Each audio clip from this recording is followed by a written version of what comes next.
ಕೊರಟಗೆರೆ ವಿಶೇಷ ನ್ಯೂಸ್. ಅಯೋಧ್ಯೆ ಶ್ರೀರಾಮ ಮಂದಿರದ ಮಾದರಿ ಪ್ರದರ್ಶನಕ್ಕೆ ಜನಸಾಗರ. ಪ್ರಥಮ ಬಾರಿಗೆ ಕೊರಟಗೆರೆಯಲ್ಲಿ ಕಣ್ಮನ ಸೆಳೆಯುತ್ತಿರುವ ಶ್ರೀರಾಮ ಮಂದಿರ.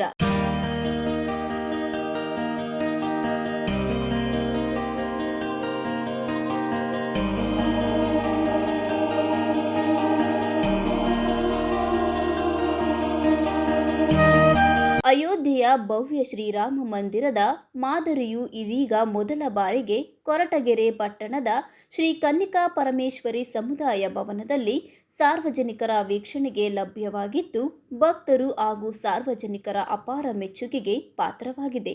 ತುಮಕೂರು ಜಿಲ್ಲೆಯ ಗುಬ್ಬಿ ತಾಲೂಕಿನ ಬೀದರ ಗ್ರಾಮದ ಶ್ರೀ ವಿನಯ್ ರಾಮ್ ಅವರ ಕನಸಿನ ಯೋಜನೆಯಾದ ಈ ಅಯೋಧ್ಯೆ ಶ್ರೀರಾಮ ಮಂದಿರದ ಮಾದರಿಯು ಈಗಾಗಲೇ ರಾಷ್ಟ್ರ ಹಾಗೂ ಕರ್ನಾಟಕದ 19 ಜಿಲ್ಲೆಗಳು ಸೇರಿದಂತೆ 106 ಕಡೆಗಳಲ್ಲಿ ಪ್ರದರ್ಶನಗೊಂಡು ಗಮನ ಸೆಳೆದಿದೆ.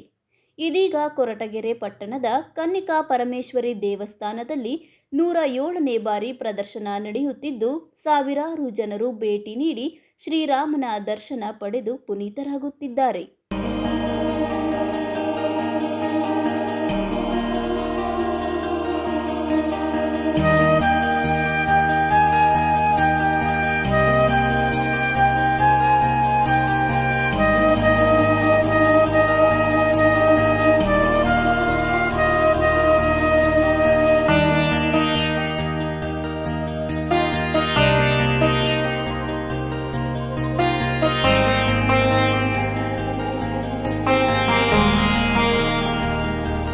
ಶಾಲಾ ಕಾಲೇಜು ವಿದ್ಯಾರ್ಥಿಗಳು, ಯುವಕರು, ಮಹಿಳೆಯರು ಹಾಗೂ ತಾಲೂಕಿನ ವಿವಿಧ ಗ್ರಾಮಗಳ ಜನರು ಕುಟುಂಬ ಸಮೇತರಾಗಿ ಆಗಮಿಸಿ ಅಯೋಧ್ಯೆಯ ಶ್ರೀರಾಮ ಮಂದಿರದ ಪ್ರತಿರೂಪವನ್ನು ಕಣ್ತುಂಬಿಕೊಳ್ಳುತ್ತಿದ್ದಾರೆ. ಭಕ್ತಿಭಾವ ಹಾಗೂ ದೇಶಭಕ್ತಿಯ ಸಂದೇಶ ಸಾರುವ ಈ ಪ್ರದರ್ಶನ ಜನರಲ್ಲಿ ವಿಶೇಷ ಆಕರ್ಷಣೆ ಮೂಡಿಸಿದೆ. ಯಾವುದೇ ವೈಯಕ್ತಿಕ ಅಪೇಕ್ಷೆ ಅಥವಾ ಲಾಭದ ನಿರೀಕ್ಷೆ ಇಲ್ಲದೆ ಭೀಷ್ಮ ಪ್ರತಿಜ್ಞೆಯಂತೆ ಶ್ರೀರಾಮನ ಮಹಿಮೆಯನ್ನು ಮನೆ ಮನೆಗೆ ತಲುಪಿಸುವ ಸಂಕಲ್ಪದೊಂದಿಗೆ ಶ್ರೀ ವಿನಯ್ ರಾಮ್ ಅವರು ಈ ಮಾದರಿಯನ್ನು ನಿರ್ಮಿಸಿ ರಾಜ್ಯದ ವಿವಿಧ ಭಾಗಗಳಲ್ಲಿ ಪ್ರದರ್ಶಿಸುತ್ತಿರುವುದು ವಿಶೇಷವಾಗಿದೆ. ಜೈ ಶ್ರೀರಾಮ್. ನನ್ನ ಹೆಸರು ವಿನಯ್ ರಾಮ್ ಅಂತ, ತುಮಕೂರು ಡಿಸ್ಟಿಕ್ ಗುಬ್ಬಿ ತಾಲೂಕು ಬಿದಿರೆಯಿಂದ.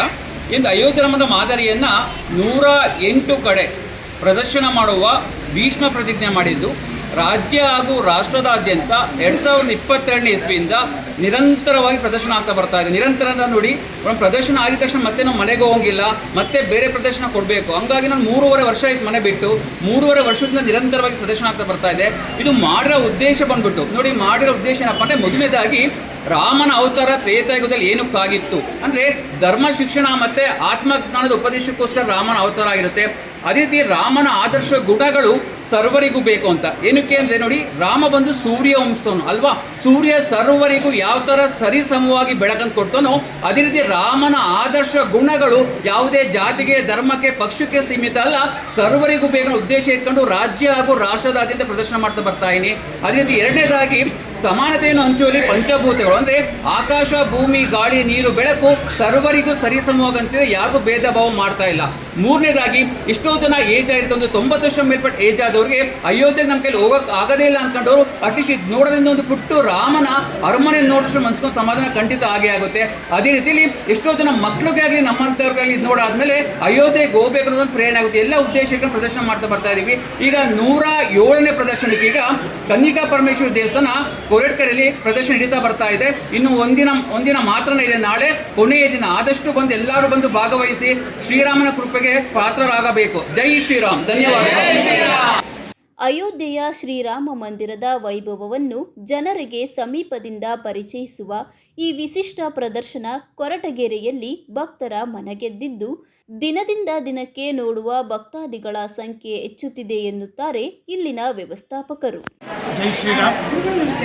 ನನ್ನ ಹೆಸರು ಲಕ್ಷ್ಮೀ ಪ್ರಸಾದ್, ಕನ್ನಿಕಾ ಅವತಾರ ಸಂಸ್ಥೆಯ ಕಾರ್ಯದರ್ಶಿ.